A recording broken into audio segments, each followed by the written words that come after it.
لا حول ولا قوة إلا بالله العلي العظيم.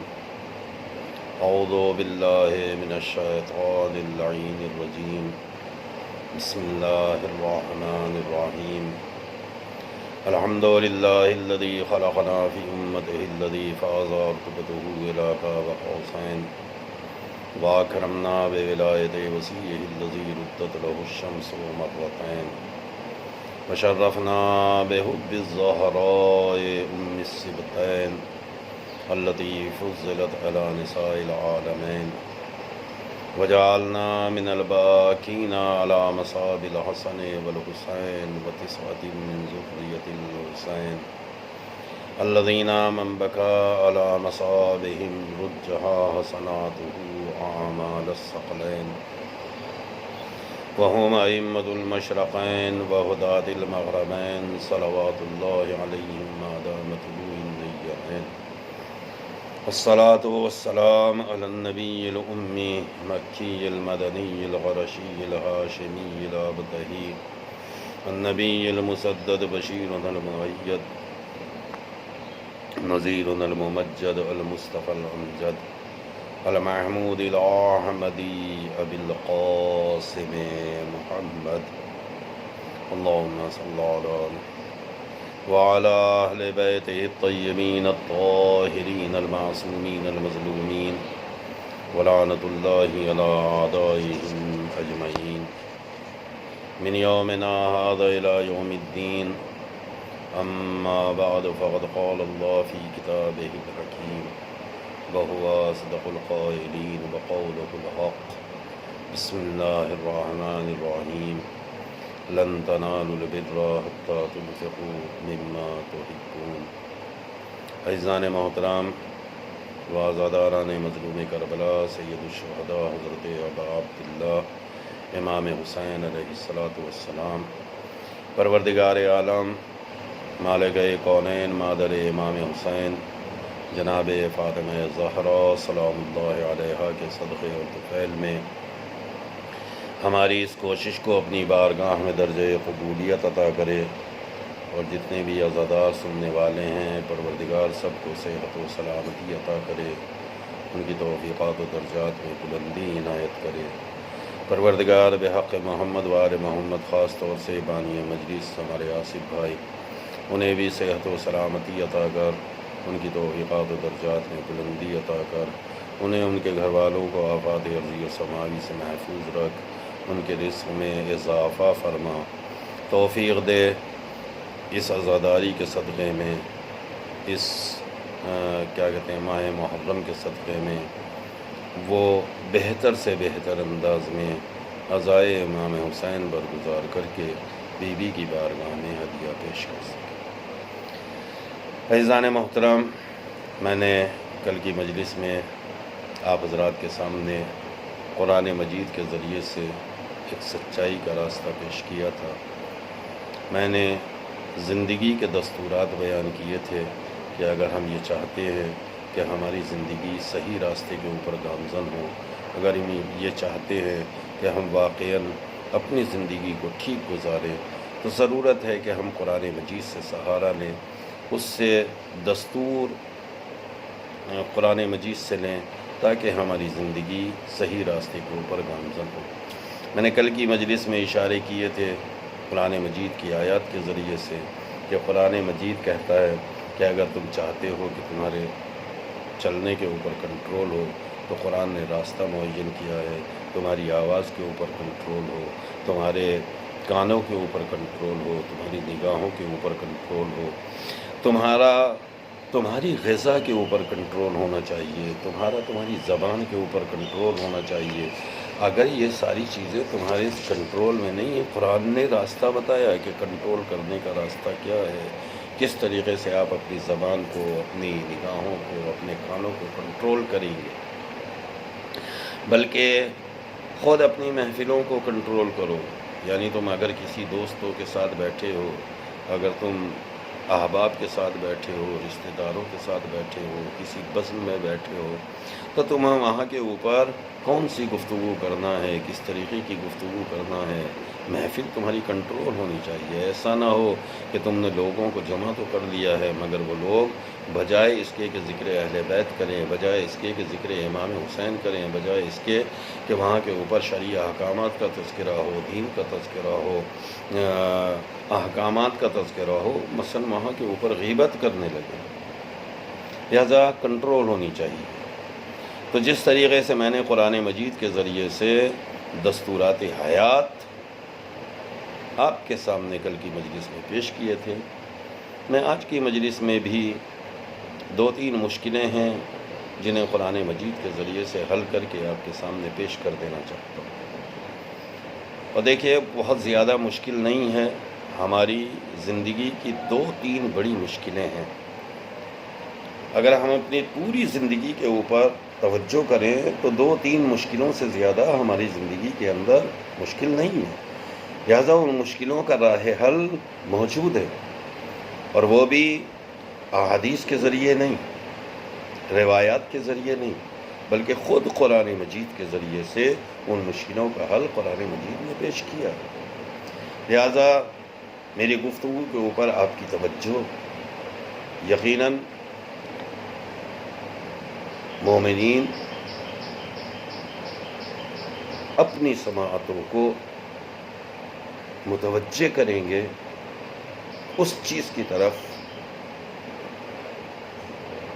جس کو میں آج قرآن مجید کے ذریعے سے آپ کے سامنے پیش کرنا چاہتا ہوں. لہذا ہماری زندگی میں مشکلات ہم سمجھتے ہیں کہ بہت ساری ہیں، یہ مشکل ہے، وہ مشکل ہے، فلاں مشکل ہے. کوئی مشکل نہیں ہے. ہماری زندگی میں 2-3 اہم مشکلیں ہیں، اور انہی مشکلوں کی وجہ سے زیادہ تر ہماری زندگی مشکلوں میں گرفتار رہتی ہے. مثلا میں آپ کے سامنے پیش کر رہا ہوں، زیادہ تر آدمی مثلا مبتلا ہوتا ہے شہوتوں کے اندر، اور جب شہوتوں میں مبتلا ہو جاتا ہے تو اس کے ذریعے سے اور بہت ساری مشکلات ہیں جو انسان کی زندگی کے اندر ایجاد ہو جاتی ہیں، اور انسان ان میں گرفتار ہونے کے بعد ایک ایسے راستے کے اوپر گامزن ہو جاتا ہے کہ پھر پلٹ کے آنا اس کا مشکل ہے. اسی طریقے سے ایک اور مشکل ہے، اکثر لوگ آپ کے سامنے بھی اس بات کی شکایت کرتے ہیں، یار میرے کو توفیق نہیں ہو پا رہی ہے، لگتا ہے میرے اوپر بدبختی جو ہے وہ چھائی ہوئی ہے، میں کس طریقے سے اپنی بدبختی کو اپنے آپے سے دور کروں، کس طریقے سے کون سا کام انجام دوں کہ جس کی بنا کے اوپر پروردگار عالم مجھے توفیق عطا کرے. بس اس کے بعد ایک اور مشکل ہے، زیادہ تر انسانوں کی زندگی تنگی اور مشکلات کے اندر گزرتی ہے. انہیں اپنی زندگی کے اندر احساس ہوتا ہے کہ یار میرے اوپر تنگی آ رہی ہے، میرے اوپر تنگ دستی آ رہی ہے، میرے اوپر غربت چھا رہی ہے، میرے اوپر فلاں مثلا طریقے کا سایہ آ گیا. لہٰذا لوگ تلاش کرنے کے لیے چلے جاتے ہیں دوسرے افراد کی طرف کہ بھائی میرے ساتھ ایسا ہو رہا ہے، آپ کچھ کیجئے، میرے ساتھ ایسا ہو رہا ہے، آپ کچھ کیجئے. کیوں نہیں اپنی زندگی کو اپنا آپ تلاش کرتے ہیں؟ اگر ہم ایک بار اپنی زندگی کے اوپر غور کریں، اپنی زندگی کے اوپر فکر کریں، تو راستہ ہمیں خود بخود سمجھ میں آ جائے گا کہ اگر میں نے مثلا یہ کام انجام نہ دیا ہوتا تو شاید یہ مشکل میرے اوپر واقع نہ ہوتی. میں نے چونکہ اس طریقے کے امور انجام دیے ہیں، لہٰذا میرے اوپر اس طریقے سے مشکلات بڑھتی چلی جا رہی. آئیے میں قرآن مجید کے ذریعے سے بیان کرتا ہوں کہ واقعاً یہ مشکلیں ہمارے اوپر ہیں، اور جتنی دنیا کی ساری مشکلیں ہیں وہ انہی اسباب کی بنا پر ہیں. لہذا پہلی مشکل، اگر ہم شہوتوں میں مبتلا ہو گئے، اگر ہم شہوتوں سے چھٹکارا نہیں پا رہے، ہر قدم پر شہوت ہمارا راستہ روکے ہوئے، اس نے ہمارے سارے راستے بند کر دیے، اب ہمیں اور کوئی راستہ نظر نہیں آتا ہے، تو ایسی صورت میں اس کی راہ حل کیا ہے؟ اگر ہم شہوت کے بمبست کے اندر بند ہو گئے تو پھر اس سے نکلنے کا راستہ ہمارے پاس کیا ہے؟ اس سے باہر آنے کے لیے ہمارے پاس کوئی راستہ ہے؟ تو میں کہتا ہوں ہاں، اس کے لیے رائے حل ہے، اس سے نکلنے کا راستہ موجود ہے۔ اسلام لوگوں کو گمراہی سے نکالتا ہے، گمراہی میں ڈالتا نہیں۔ اسلام ہدایت کا راستہ ہے، لوگوں کی مشکلوں کو حل کرتا ہے، مشکل جیسی بھی ہو، جتنی بھی بڑی ہو، قرآن مجید نے اس کا حل ہمارے پاس دیا۔ لہذا اس کی راہ حل کیا ہے؟ اگر کوئی آدمی مشکلات میں گرفتار ہو گیا ہے شہوتوں کی اور اس سے باہر نہیں نکل پا رہا ہے، تو راہ حل یہ ہے کہ وہ اپنی نمازوں کے اوپر غور کرے، وہ اپنی نمازوں کے اوپر فکر کرے، توجہ کرے۔ یقیناً اس کی نمازوں میں سستی موجود ہے، لہذا اس نماز کے اندر سستی ہونے کی بنا کے اوپر انسان اس مشکل کے اندر گرفتار ہو۔ اگر نمازوں کے اندر غور کرے گا اور نمازوں سے سستی کو دور کرے گا تو یہ والی مشکل جو شہوتوں میں گرفتار ہو گیا یہ حل ہو جائے گی۔ ہو سکتا ہے آپ کہیں ماں صاحب اس سے کوئی مطلب نہیں ہے، تو میں یقیناً قرآن مجید کے ذریعے سے دلیل پیش کروں۔ قرآن مجید دلیل ہے کہ جب بھی انسان اس مشکل میں گرفتار ہوتا ہے تو سبب نماز میں سستی بنتا ہے، اور جو لوگ بھی اپنی نمازوں میں سستی کرتے ہیں وہ زیادہ تر اس مصیبت میں، اس بلا میں گرفتار ہوتے ہیں۔ آئیے قرآن مجید کی آیت پڑھتا ہوں، سورہ مریم ہے، اور سورہ مریم کی 59ویں آیت ہے، جس میں پروردگار عالم نے ارشاد فرمایا ہے فَخَلَفَ مِن بَعْدِهِمْ خَلْفٌ أَضَاعُوا الصَّلَاةَ وَاتَّبَعُوا الشَّهَوَاتِ۔ پھر ان کے بعد ان کی جگہ وہ لوگ آئے جنہوں نے نمازوں کو برباد کر دیا۔ پھر ان کے بعد وہ لوگ آئے جنہوں نے نمازوں کو برباد کر دیا اور خواہشات کا اتباع کر دیا۔ جب خواہشات کا اتباع ہوتا ہے تو نمازیں برباد ہو جاتی ہیں۔ جب آدمی اپنے کو خواہشوں کا تابعدار بنا دیتا ہے تو پھر اس کی نماز خود بخود سست ہونے لگتی ہے۔ لہذا اکثر آپ نے دیکھا ہوگا کہ خواہشوں کی بنا کے اوپر ہی ہوتا ہے کہ بھائی بس ذرا جلدی سے ادا کر لیں، کہاں سجدہ ہے، کہاں رکوع ہے، کہاں قیام ہے، کہاں قعود ہے، کہاں قنوت ہے، کچھ سمجھ میں نہیں آتا۔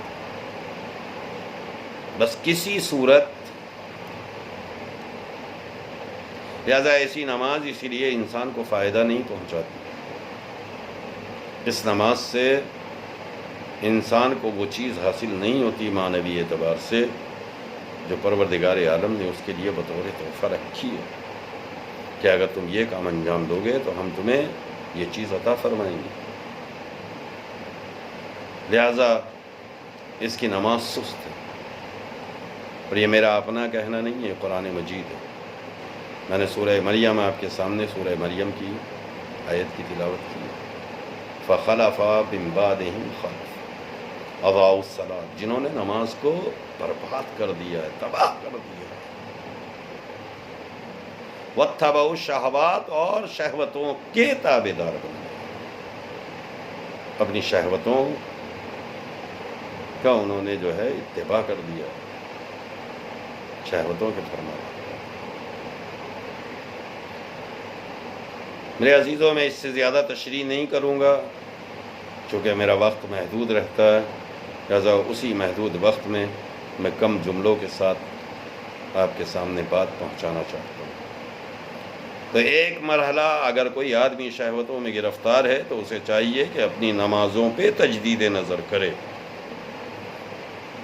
یقیناً اس کی نمازوں میں سستی ہے، اسی سستی کی بنا کے اوپر وہ شہوتوں کی مشکلات میں گرفتار ہے۔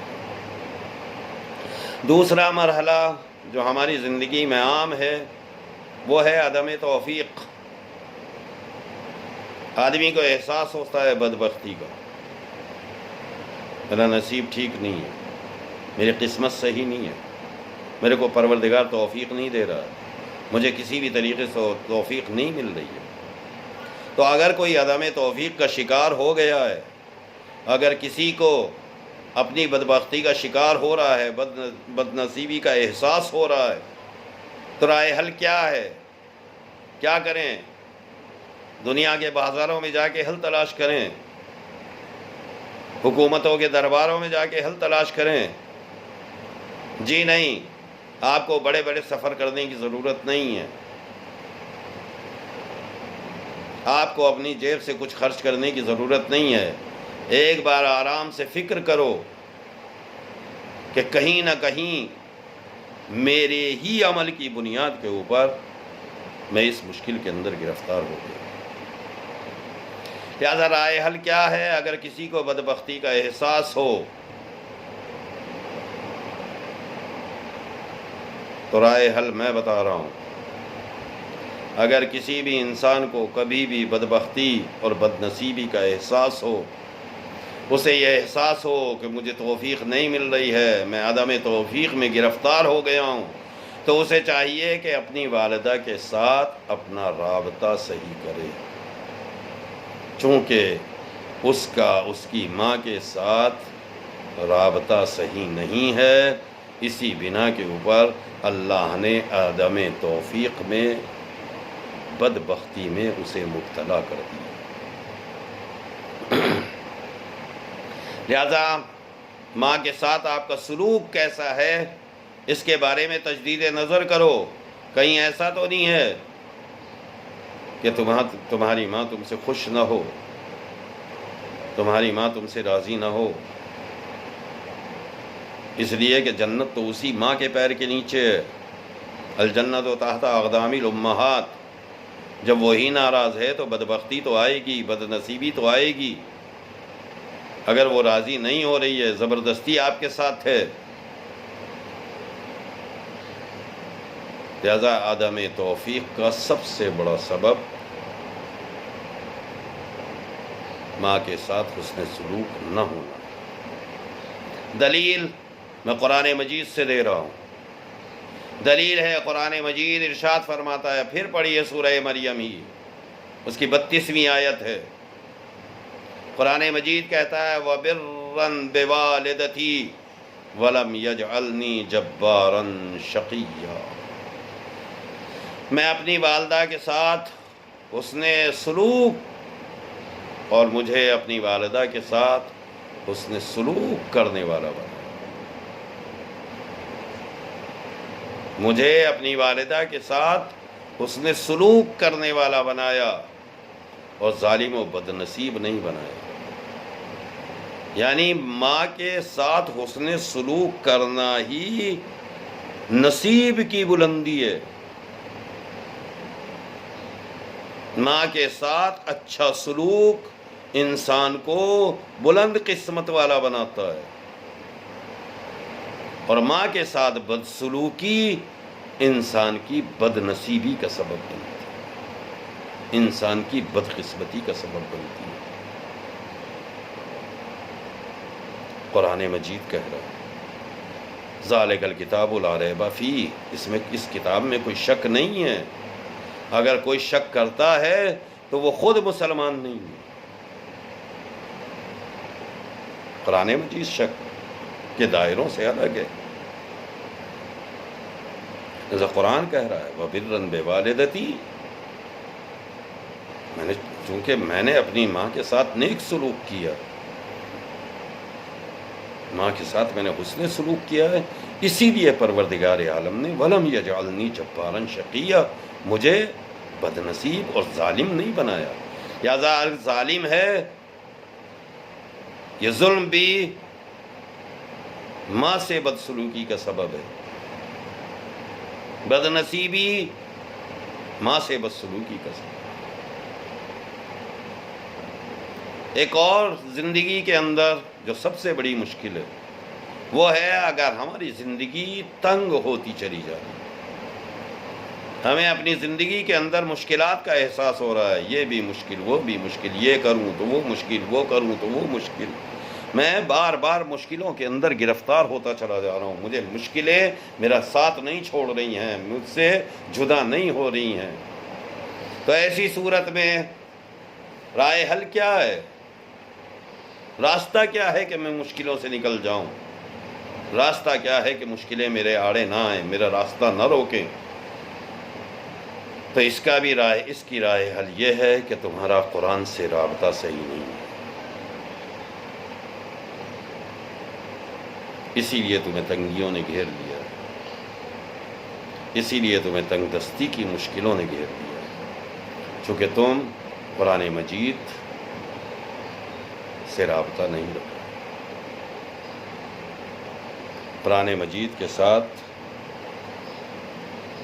تمہارا رابطہ ٹھیک نہیں ہے۔ اور یہ بھی میں بغیر دلیل نہیں بول رہا ہوں۔ پھر آئیے پڑھیے سورہ طٰہٰ آیت نمبر 124۔ پروردگار عالم قرآن مجید میں دلیل ہے میرے پاس یہ کہ تنگیاں آتی ہیں اسی بنا پہ کہ قرآن مجید سے اپنے آپے کو اگر آدمی جدا کر لیتا ہے، قرآن مجید سے الگ ہو جاتا ہے، تو پھر مشکلیں اس کا راستہ روک لیتی ہیں، زندگی اس کے اوپر تنگ ہونے لگتی ہے۔ دلیل قرآن مجید کی میں آیت پڑھ رہا ہوں، وَمَنْ أَعْرَضَ عَنْ ذِكْرِي وَمَنْ أَعْرَضَ عَنْ ذِكْرِي فَإِنَّهُ لَهُ مَعِيشَةً ضَنْكًا، اور جو میرے ذکر سے منہ پھیر لے گا، جو میرے ذکر سے دور ہو جائے گا، ہم اس کے لیے زندگی تنگ کر دیں گے، اس کے لیے زندگی سکڑ جائے گی۔ لہذا رائے حل، اگر کوئی تنگیوں میں گرفتار ہو گیا، تنگ دستیوں میں گرفتار ہو گیا، زندگی مشکلات میں گرفتار ہو گئی ہے، تو اپنا رابطہ قرآن مجید سے درست کرے۔ جیسے ہی قرآن مجید سے اپنا رابطے کو درست کرے گا، زندگی کی تنگیاں اپنا آپ اس سے جدا ہونے لگی، چونکہ قرآن مجید میں پروردگار نے کہا وَمَنْ أَعْرَضَ عَنْ ذِكْرِي، جو ہمارا ذکر سے ہی منہ پھیر لے، ہمارے ذکر سے ہی اعراض کرنے لگے، ہمارے ذکر سے ہی دور ہو جائے، تو ہم کیا کریں گے؟ فَإِنَّهُ لَهُ، یہ سبب بن جائے گا اس کے لیے کیا کہ معیشتاً ضنکا، اس کی معیشت اس کے اوپر تنگ ہو جائے گی، اس کے گھر کے اندر غربت آ جائے گی، اس کے گھر کے اندر تنگ دستی پیدا ہو جائے گی، وہ زندگی کے مسئلوں میں اس طریقے سے گرفتار ہو جائے گا کہ پھر زیادہ بہت لوگ کہتے ہیں وہاں صاحب اتنا کام کرتا ہوں پھر بھی غربت میرا ساتھ نہیں چھوڑ رہی ہے۔ غربت کیسے ساتھ چھوڑے گی؟ اس لیے کہ ساتھ چھوڑنے کا جو راستہ ہے، ساتھ چھوڑنے کے لیے جو سبب ہے، اس سے آپ دور ہیں، لہٰذا وہ سبب ہے قرآن مجید سے دور۔ بس میرے عزیز،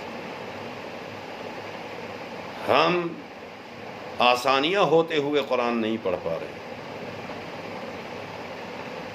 ہم عیش و آرائش میں رہنے کے بعد بھی، وقت ہونے کے بعد بھی، فرصت ہونے کے بعد بھی قرآن نہیں پڑھ پاتے ہیں۔ مگر آئیے نا کربلا کے میدان میں دیکھیے، جس بوڑھے باپ نے صبح سے شام تک لاشوں پہ لاشیں اٹھائے، کبھی دوستوں کے لاشیں، کبھی ساتھیوں کے لاشیں، کبھی انصار کے لاشیں، کبھی احبا کے لاشیں، کبھی صحابیوں کے لاشیں، اس کے بعد پھر اعزاء کے لاشیں، جگر کے ٹکڑوں کے لاشیں، یہاں تک کہ ایک وقت آیا کہ جب قوت بازو علمدار کربلا خدمت امام حسین میں آیا اور آنے کے بعد کہا کہ مولا مجھے بھی اجازت دیجیے، میں بھی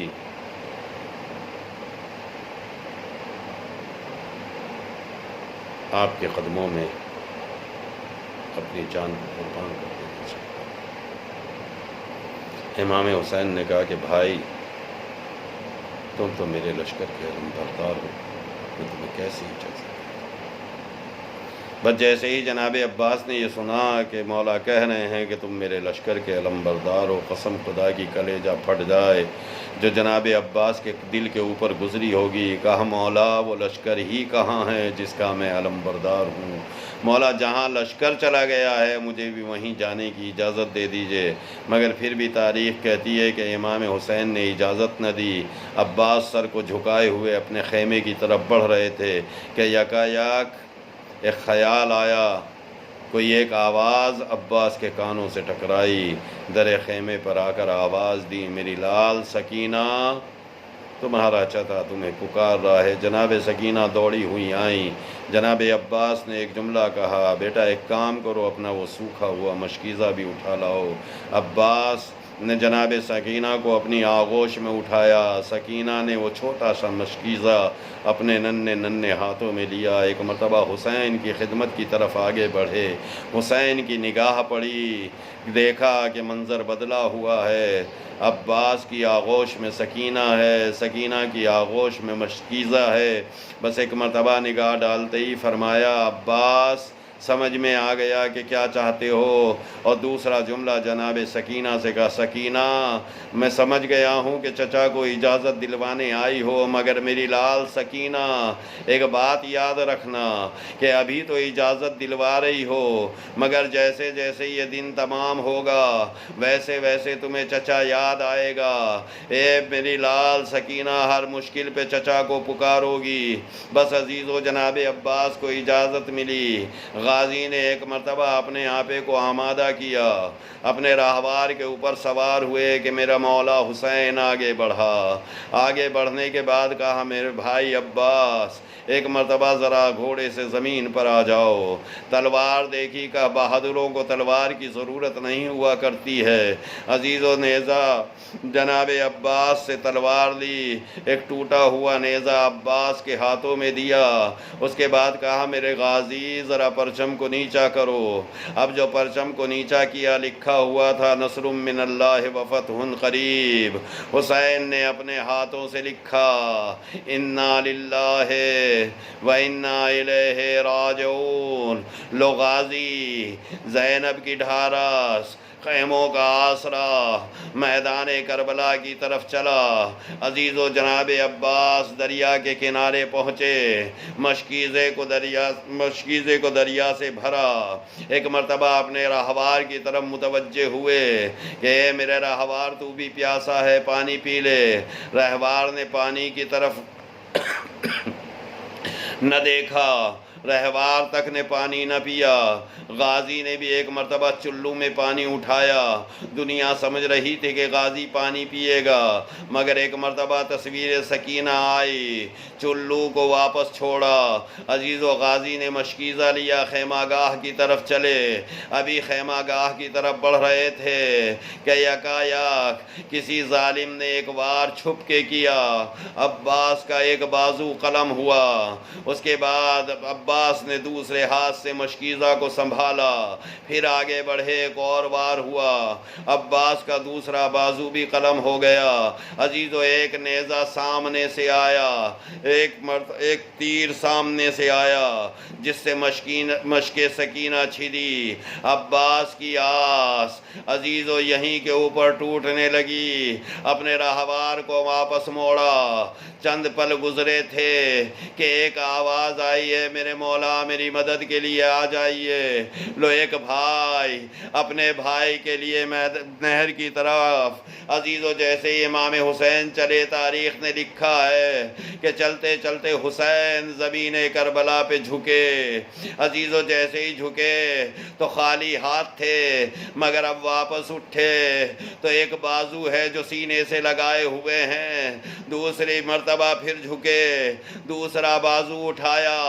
عباس کے قریب پہنچے، اے میرے بھائی عباس کوئی تمنا ہو تو بیان کرو۔ عباس نے کہا مولا میں نے سنا ہے کہ جب میں دنیا میں آیا تھا تو میں نے آنکھ کھول کے پہلے آپ کو دیکھا تھا، مولا چاہتا ہوں آخری مرتبہ بھی آپ کی زیارت کر لوں، بس اتنا کہنا تھا۔ حسین نے کہا بھائی پھر دیکھو، کہا مولا ایک آنکھ میں تیر ہے، ایک میں خون در آیا ہے۔ عزیز و حسین نے خون کو صاف کیا، عباس نے آنکھوں کو کھولا، حسین کے چہرے کی زیارت کی کہ ایک مرتبہ فاطمہ کے لال نے تڑپ کے کہا عباس تمہاری تمنا پوری ہو گئی، ایک تمنا حسین کی بھی ہے اسے پورا کر دو۔ کہا مولا کیا تمنا ہے؟ کہا میرے بھائی تم نے مجھے ہمیشہ آقا کہہ کے پکارا ہے، ایک بار تم نے مجھے آقا کہہ کے پکارا، ایک بار مجھے بھائی کہہ کے پکارو۔ عزیزو ادھر عباس بھائی کہہ رہے تھے، ادھر خیمے سے آواز آئی اے بھیا مجھے بھی ہمیشہ شہزادی کہا ہے، کہہ دو ایک بار بہن کہہ کے پکارے۔ ادھر زبان سے جملہ نکل رہا تھا، ادھر روح قفس عنصری سے پرواز کر رہی تھی۔ انا للہ و انا الیہ راجعون۔